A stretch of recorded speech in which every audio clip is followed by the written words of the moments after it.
Seorang perempuan memakai pakaian serba hitam dengan wajah tertutup cadar menghampiri Rama dan Sania. Wanita bercadar yang dipanggil ketua itu menatap tajam. Sorot matanya menampakkan kebencian. "Kamu!" Wanita itu menunjuk Rama. Rama merasa mengenal suara wanita itu, tapi ia tidak ingat di mana.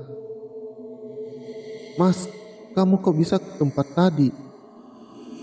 "Aku mau menyusul kamu ke ladang. Aku lihat ada satu bangunan permanen yang lumayan tinggi. Bangunan itu dan juga terlihat sangat terawat dari luar. Pintu juga terbuka lebar. Jadi, aku pikir itu gedung olahraga. Makanya aku masuk ke dalam sana. Tapi, gedung olahraga itu kok aneh ya, Dek?" "Aneh kenapa, Mas?" Niken menautkan kedua alisnya. "Gedung olahraga kok isinya meja dan banyak bekas sesajen di atasnya." "Oh, itu digunakan oleh ketua kampung untuk ritual tolak bala pengusiran makhluk halus." "Oh, dindingnya kenapa bergambar banyak wanita sedang menyembah sesuatu?" "Itu peninggalan orang-orang zaman dulu, Mas. Aku buatkan teh ya untukmu." Niken berlalu masuk ke dapur. Beberapa saat kemudian, Niken kembali dengan membawa secangkir teh hangat untuk Rama. "Diminum ya, Mas." Niken meletakkan cangkir itu ke atas meja. "Dek, tadi pagi kamu ngerjain aku ya pas lagi mandi." "Ngerjain kamu gimana sih, Mas? Orang jelas-jelas aku kasih tahu kamu kalau aku mau nyusul ibu sama Mbak Nina ke ladang. Lalu siapa yang manggil-manggil aku dari belakang kamar mandi?" "Hah, seriusan, Mas?" Niken malah balik bertanya. "Iya, aku pikir kamu ngerjain aku." "Jangan-jangan hantu, Mas. Desa ini kan berada di pedalaman dan masih banyak pohon-pohon tinggi. Apa hantu menapak di tanah? Aku dengar suara ranting patah dan daun-daun terinjak kaki." Niken mengerjitkan dahi mendengar ucapan Rama. "Sudahlah, Mas, nggak perlu dipikirkan. Lupakan saja, daripada jadi beban pikiran cuma hal nggak penting kayak gitu." Rama mengangguk. Ia membenarkan perkataan Niken. "Diminum gih tehnya, Mas. Nanti keburu dingin." Rama kemudian mengambil teh dari atas meja dan meminumnya. Rasa teh yang sama seperti sebelum-sebelumnya. Manis namun terasa pahit di pangkal lidah. "Ini teh apa, Dek?" Rama mengernyit. "Itu teh yang biasa warga desa seduh, Mas. Campuran teh dengan bunga kantil." "Bunga kantil bisa dijadikan teh ya?" Rama baru tahu jika bunga kantil bisa dibuat menjadi teh. "Bisa, Mas. Bunga kantil memiliki banyak khasiat. Makanya orang-orang di desa ini memanfaatkan bunga kantil yang tumbuh subur di ladang-ladang untuk dijadikan teh, olahan makanan dan lalapan. Memangnya enak?" "Enak, Mas. Kamu belum terbiasa saja. Tunggu sebentar." Niken berdiri. Ia pergi ke dapur dan kembali dengan membawa sesuatu beralaskan daun jati. "Apa itu, Dek?" Rama melongok apa yang ada di atas daun jati itu. "Bunga kantil?" tanyanya lagi. "Iya, Mas. Ini bunga kantil yang belum lama dipetik ibu." Niken memasukkan kuncup demi kuncup bunga kantil ke dalam mulutnya. Terdengar renyah ia memakan bunga itu. Niken terlihat sangat menikmati bunga kantil. "Cobalah, Mas." Niken memberikan satu kuncup bunga kantil kepada Rama. "Gimana rasanya makan bunga?" Rama enggan menerima bunga kantil dari tangan Niken. "Coba dulu, Mas, kamu pasti suka." "Dibuat teh saja pahit, apalagi kalau dimakan bunganya mentah-mentah." gumam Rama dalam batin. Ragu-ragu Rama menerima bunga kantil dari Niken. Rama hanya melihatnya dan tidak ingin memakan bunga itu. "Cobalah dulu mas," pinta Niken. Mau tidak mau, akhirnya Rama memakan bunga kantil itu. Rama memuntahkan kembali bunga kantil dari dalam mulutnya. Pahit, sangat pahit. "Kenapa mas?" "Pahit banget dek, nggak enak." "Enak banget kok dibilang nggak enak." Niken kembali memakan kuncup demi kuncup bunga kantil yang tersisa.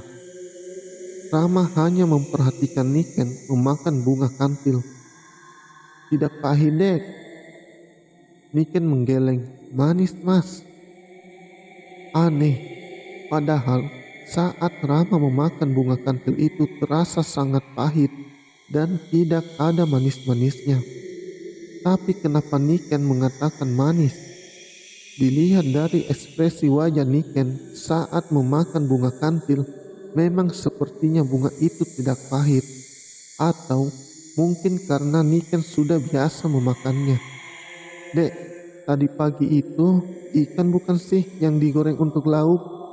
tanya Rama setelah Niken menghabiskan bunga kantil. "Iya mas." "Ikan apa itu? Kok keras banget?" "Itu ikan yang didapat dari sungai, tapi aku nggak tahu apa nama ikan itu." "Keras banget dek, ikan apa yang sekeras itu?" "Ular," sahut Mbak Nainah yang sudah berada di depan pintu. "Apa? Jadi itu daging ular?" Bola mata Rama membulat sempurna mendengar ucapan Nainah. Niken mendelik, ia menatap kakaknya nyalang. "Hahaha, aku cuma bercanda, nggak perlu serius itu. Lihat wajah suamimu Ken, itu ikan gabus yang jarang ditangkap karena usianya yang tua, makanya dagingnya keras." Niken menghembuskan nafas mendengar penjelasan Nainah. "Suaminya Mbak Nainah merantau ke kota mana?" tanya Rama, usai dari keterkejutannya karena ulah Nainah. Nainah terdiam sesaat. "Suamiku sudah mati," ucapnya lagi. "Mati?" Rama terkejut mendengar perkataan Nainah. "Tadi malam ibu mengatakan suaminya Mbak Nainah merantau ke kota, tapi Mbak Nainah mengatakan suaminya sudah mati. Kenapa berbeda? Apa benar suaminya Mbak Nainah masih hidup atau sudah meninggal?" Nainah gelagapan mendengar perkataan Rama. Ia bingung harus menjawab apa. "Suami pertamanya yang meninggal mas, yang merantau ke kota suami yang kedua." Niken menjawab pertanyaan Rama. "Oh begitu, aku mau mandi dulu dek." Rama berdiri, ia meninggalkan Niken dan Nainah. "Bodoh kamu mbak, seharusnya kamu jangan mengatakan kepada Mas Rama jika suamimu sudah mati." Dari dapur, Rama mendengar Niken memaki Nainah. "Diam," bentak Nainah. "Mengapa Niken memarahi Nainah? Apa ibu mertua dan Niken telah membohongiku?" ucap Rama bermonolog. Rama kemudian menempelkan telinganya ke dinding. Namun, tak ada pembicaraan antara Niken dan Nainah lagi. Rama lalu membuka pintu dapur. Ia menghela nafas. Ia harus berjalan lumayan jauh untuk ke kamar mandi. Rama membayangkan jika ingin buang air di malam hari pasti suasananya horor. Selain jarak dapur dan sumur yang lumayan jauh, di belakang kamar mandi terdapat banyak pohon bambu yang konon katanya jadi tempat tinggal makhluk halus. Rama menepis semua pikiran negatifnya. Gegas ia berjalan ke sumur. Ia harus menimba air untuk mengisi bak mandi. Sumur yang dalam dan ember yang besar membuat ia biasa kerja kantoran kepayahan mengambil air dari dalam sumur.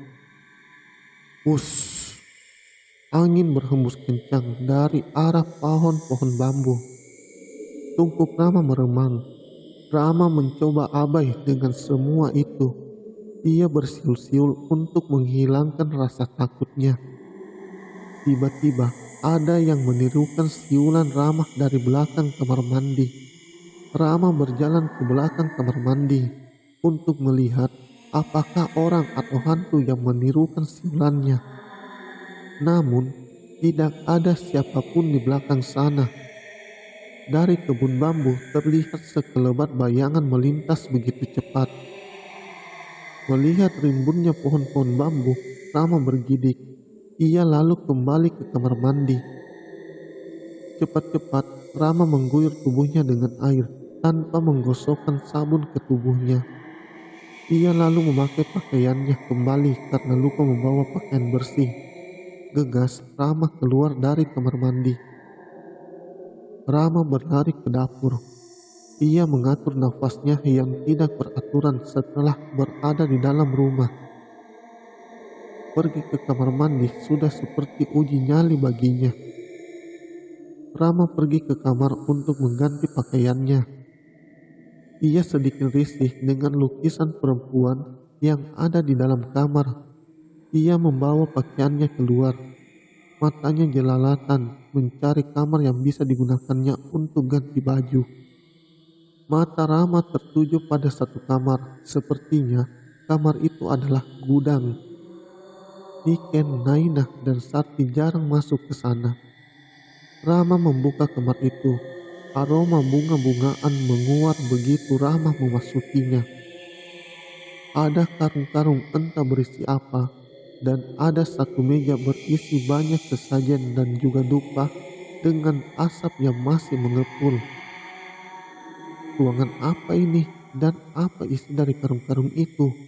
Gumam Rama. Tangan Rama terulur untuk membuka salah satu karung. Plak! Tangannya ditepis seseorang di belakangnya. Rama, itu hanya ken-ken bekas, nak. Rama berdiri. Ia merasa malu kepada ibu mertuanya karena telah lancang membuka karung. Tadi Rama sempat membuka sedikit karung itu. Ia berniat menutup kembali karungnya. Hentikan, larang Sarti. Rama menoleh. Ia terkejut dengan suara Sarti yang meninggi. Padahal kan itu hanya karung. Saya mau menutup kembali karung ini, Bu. Maaf Rama, ibu refleks saja bicara keras. Di dalam karung itu banyak laba-laba masuk ke sana. Biar ibu saja yang menutupnya. Sakti mendorong Rama agar bergeser. Baik Bu, sebenarnya saya kesini untuk mengganti pakaian. Saya tidak nyaman ganti baju di kamar. Memangnya kenapa kamu tidak nyaman? Lukisan perempuan di dalam kamar seolah mengawasi gerak-gerik saya. Rama, hanya lukisan saja kamu tidak nyaman. Ya sudah, nanti ibu minta Niken memindahkan lukisan itu. Baik Bu, saya permisi. Rama keluar dari dalam ruangan itu. Ia meletakkan pakaian kotornya ke lantai begitu saja. Rama mencari Niken. Di ruang tamu, tidak ada Niken di sana. Di teras juga tidak ada. Rama berjalan ke samping rumah. Tumbuh beberapa sayuran di sana. Ada kacang panjang, terong, bayam, dan cabai. Di satu baris terdapat tanaman bebungaan seperti kamboja, melati, kantil, dan kenanga. Letak tanaman bunga itu persis di samping tanaman Niken dan Rama. Pantas saja Rama sering mencium wewangian dari kamar. Rupanya aroma bunga-bunga ini tertiup angin yang masuk ke dalam kamar. Rama kembali ke rumah. Ia duduk di teras. Mungkin Niken pergi keluar bersama Naina. Lampu minyak sudah dinyalakan oleh Sarti. Sebentar lagi malam tiba. Angin berhembus riuh membuat daun-daun di puncak pohon bergoyang-goyang. Niken kemana, Bu? Sudah hampir malam, kenapa belum pulang? Rama berdiri. Ia menghampiri Sarti yang muncul dari dalam rumah. Niken bersama Naina pergi ke tempat ketua kampung. Oh, ketua yang memakai pakaian serba hitam dan bercadar ya, Bu? Iya, kamu tahu dari mana ketua kami? Raut wajah Sarti terlihat panik. Saya bertemu dengannya waktu bertemu dengan Bibi Sania. Apa yang ketua katakan? Desak Sarti. Tidak ada, Bu, ucap Rama berbohong. Padahal ketua itu marah kepada Rama. Sarti menghembuskan nafas lega. Niken sebentar lagi juga pulang, tunggu saja ya. Sebentar lagi mau hujan, Bu. Rama mendongak menatap langit. Awan hitam menutupi langit. Hujan sudah akan turun. Tidak apa-apa, jangan khawatirkan Niken.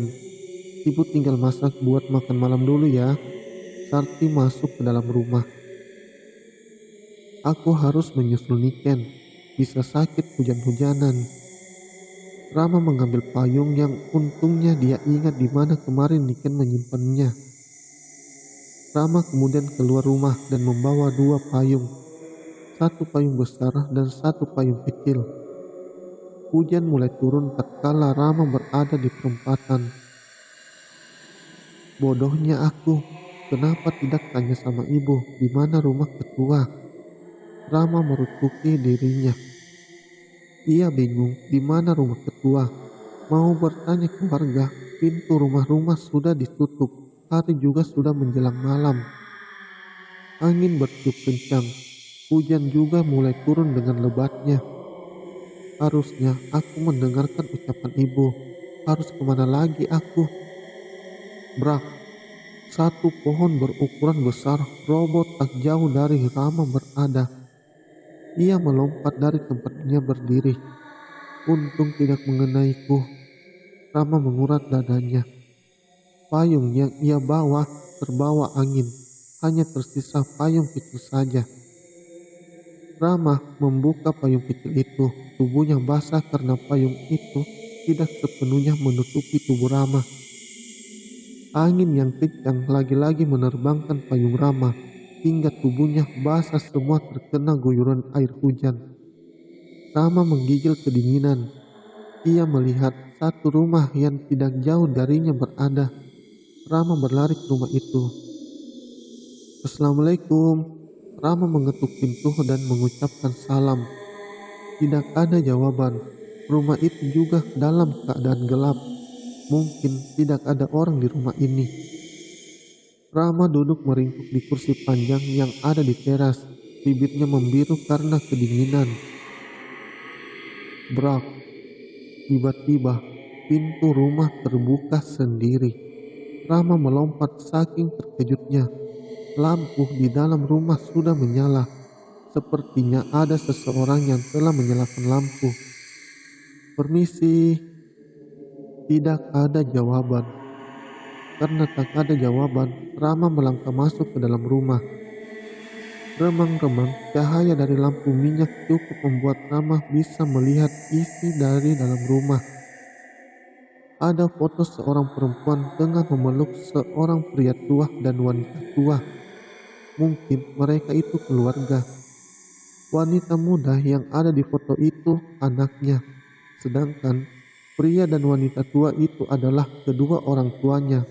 Potret keluarga bahagia. Maaf, apa ada orang? Rama bicara dengan cukup keras. Tidak ada jawaban.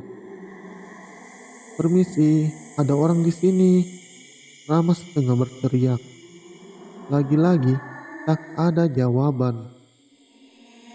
Siapa yang menghidupkan lampu minyak jika tidak ada orang di rumah ini? Atau setelah menghidupkan lampu, orang itu pergi. Karena tidak ada orang, Rama menelisik setiap seisi rumah.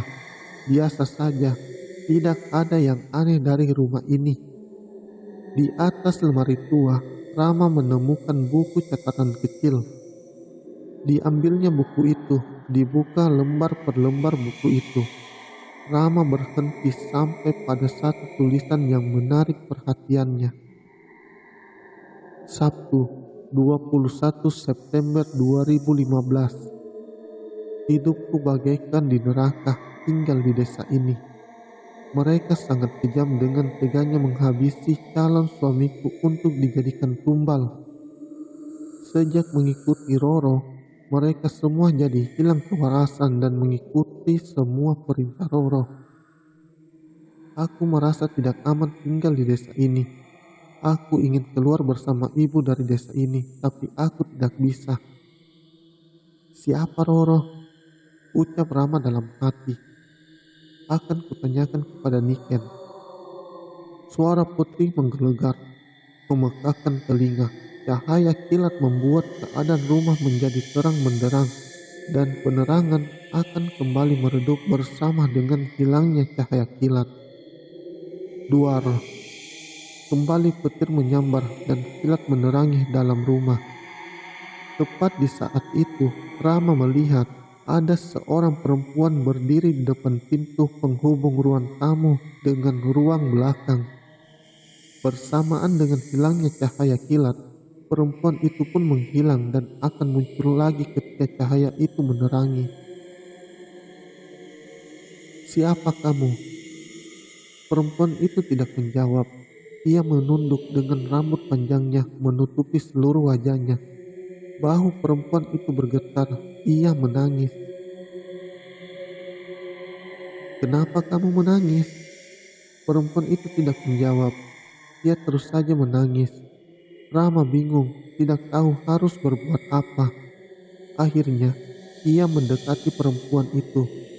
Namun, ketika Rama mendekatinya, perempuan itu menghilang. Saat itu juga Rama tersadar jika perempuan tadi bukanlah manusia. Rama perlahan mundur. Ia keluar dari rumah itu dengan membawa buku catatan di tangannya. Rama nekat pergi dari rumah itu dengan keadaan guntur bergemuruh di langit dan kilat menyambar-nyambar. Rama tidak peduli. Ia tidak mau tetap berada di rumah itu dan melihat penampakan. Lagi pula hujan tidak sederas tadi. Aku harus pulang, ucap Rama sambil memasukkan buku catatan kecil ke dalam kantong celananya. Gegas, Rama berlari di tengah gelapnya malam menuju rumah. Ia masih ingat jalan yang ia lewati tadi walaupun gelap. Di sepanjang jalan, Rama bertemu banyak penampakan laki-laki dengan leher hampir putus dan juga tanpa kepala. Hantu-hantu itu menghadang Rama. Mereka terlihat sangat sedih. Apa penyebab kematian mereka? Hingga kepala mereka hampir putus dan benar-benar putus. Kaki Rama gemetar. Ia dikeroyok hantu-hantu itu. Pergi, pergi, pergi. Hantu-hantu itu menyuarakan Rama untuk pergi. Pergi kalian. Seseorang melempar sesuatu ke arah hantu-hantu itu. Rama menoleh. Orang yang melempar sesuatu ke hantu-hantu itu rupanya Bu Sarti, ibu mertuanya. Hantu-hantu itu menghilang setelah dilempar sesuatu oleh Sarti. Yang entah apa itu Rama tidak tahu. Kamu jangan sembrono. Sudah ibu kasih tahu jangan pergi. Niken lahir dan besar di sini. Dia tahu jalan pulang. Kamu hanya membahayakan dirimu sendiri. Wajah Sarti merah padam. Cahaya obor yang dipegangnya memperlihatkan wajah Sarti. Rama takut dengan kemarahan mertuanya itu. Wajah Sarti berubah seperti nenek-nenek saat marah. Rama mengucek matanya. Mungkin saja ia salah lihat efek terkena air hujan. Penglihatannya menjadi buram. Ayo pulang atau kamu mau di sini sendiri menjadi santapan hantu-hantu yang kelaparan itu. Sarti berbalik berjalan meninggalkan Rama. Tunggu Bu. Rama berlari mengikuti Sarti. Ia tidak ingin menjadi santapan hantu-hantu seperti yang Sarti katakan. Ya ampun Mas, kamu dari mana saja? Aku khawatir banget sama kamu. Niken berlari mendekati Rama. Suamimu ini cari masalah, Ken. Sarti menancapkan obor di tempat obor itu biasanya ditancapkan. Ia lalu masuk ke dalam rumah. Rama, sudah bikin ibu marah, Ken. Timpal Mbak Naina. Ia berdiri di depan pintu dengan melipat tangannya di dada. Iya, aku tahu Mbak, maafkan aku. Tukas Rama. Tidak apa-apa Mas, kamu minta maaf saja sama ibu. Iya dek, tapi aku takut wajah ibu serem pas marah kayak nenek-nenek. Mendengar ucapan Rama, Niken dan Nainah saling berpandangan. Niken menaikkan satu alisnya, seolah paham dengan isyarat yang diberikan adiknya. Nainah mengangguk, ia lalu masuk ke dalam. Kamu ganti baju dulu Mas. Rama mengangguk. Ia ragu melangkahkan kaki ke dalam rumah. Jangan khawatir Mas. Kemarahan ibu karena takut terjadi sesuatu sama kamu. Lain kali kalau ibu bicara diikut saja perintahnya demi kebaikanmu sendiri. Iya deh aku paham, tapi Rama menggantungkan ucapannya. Soal lukisan itu, Rama mengangguk. Lukisan itu sudah aku pindahkan ke ruang tamu Mas. Sudah beres kan? Ayo masuk. Niken menarik tangan Rama. Mereka berdua masuk ke dalam rumah. Setelah ganti baju, langsung ke meja makan ya Mas. Aku tunggu di sana. Iya dek. Setelah mengganti pakaiannya, Rama menyusul Niken ke meja makan. Di sana sudah ada ibu mertua dan kakak iparnya juga. Duduk Rama, kita Sarti. Rama menarik kursi di sebelah Niken. Ia terlihat kikuk. Maafkan ibu ya, tadi ibu marah karena ibu mengkhawatirkan kamu. Desa ini banyak hantu berkeliaran di malam hari. Lain kali tolong dengarkan ucapan dan pesan ibu ya. Baik bu, Rama salah, maafkan Rama bu. Sudah, lupakan saja, ayo kita makan. Tukas Sarti. Rama tidak terlalu berselera untuk makan. Melihat hidangan di atas meja hanya berupa bunga-bungaan. Sayur berbagai macam campuran bunga, lalapan bunga, bahkan lauknya pun dari bunga yang dicampur tepung sejenis tepung terigu. Sakti, Niken, dan Naina begitu lahap memakan makanan berbahan utama bunga. Sepertinya mereka sangat menyukai makanan dari bunga-bungaan. Mas, kok nggak dimakan makanannya? Aku masih kenyang dek. Maaf Rama, ibu lupa kamu belum terbiasa dengan makanan ini. Masih ada singkong rebus bu, ambil sana Ken. Titah Naina. Baik mbak. Niken berdiri dari tempatnya duduk. Niken kemudian pergi ke dapur. Tak lama kemudian ia kembali dengan sepiring singkong rebus. Diletakkannya singkong itu di hadapan Rama. Makan mas. Rama mencomot satu singkong rebus dan memasukkannya ke dalam mulutnya. Dingin tapi lumayan daripada bunga-bungaan itu. Jika bunga-bungaan itu bisa membuat muda seperti warga desa Sumberjo yang seolah menolak tua, tapi tidak untuk Rama, aneh saja memakan bunga baginya. Roro itu siapa dek? Di sela-sela pembicaraan makan malam itu. Nina terbatuk-batuk. Niken dan Sakti menghentikan makan mereka dan menoleh kepada Rama. Kenapa kamu menanyakan itu mas? Aku hanya ingin tahu siapa Roro. Katakan Rama, siapa yang memberitahumu tentang Roro? Desak Sakti. Aku menemukan buku catatan kecil di rumah yang terbengkalai di ujung sana bu. Buku catatan? Rama mengangguk. Boleh ibu lihat buku catatan itu? Pinta Sakti. Sebentar saya ambilkan dulu bu. Rama menarik kursinya dan pergi ke kamar. Tak lama kemudian, Rama kembali dengan membawa buku catatan kecil. Ini bu. Rama menyerahkan buku catatan itu kepada Sakti. Sakti membuka lembar demi lembar buku catatan itu dengan wajah serius. Rama, biarkan buku ini ibu yang simpan. Kamu tidak tahu menahu tentang rumah terbengkalai di ujung sana kan? Iya Bu, buku catatan ini milik Nilam, wanita korban dari Roro. Calon suami dan ayahnya jadi korban ilmu hitam Roro. Setelah itu, Nilam sendiri yang menjadi korban Roro dan ibunya Nilam pergi entah kemana. Jelas Sarti. Kenapa tidak ada yang membantu Nilam Bu? Warga desa tidak ada yang bisa melawan kekejaman Roro. Hingga datang ketua yang menolong kami lepas dari kungkungan Roro. Roro itu benar-benar wanita jahat. Ucap Sarti berapi-api, tangannya terkepal, wajahnya memerah. Roro itu wanita berbahaya Mas, timpal Niken. Tapi arwahnya Roro tidak akan mengganggu kita sampai malam Jumat Kliwon. Arwah, Roro itu sudah mati. Iya, dia akan kembali setiap malam Jumat Kliwon, tepat di mana ia meninggal di malam itu. Ia kembali ke desa untuk meneror warga. Memangnya meninggalnya Roro itu seperti apa sampai dia kembali lagi? Roro meninggal dengan tubuh terbakar karena melawan ketua, akibat dari ilmu hitam yang dianutnya. Bulu-bulu halus di tubuh Rama berdiri mendengar cerita jika Roro akan kembali setiap malam Jumat untuk meneror warga.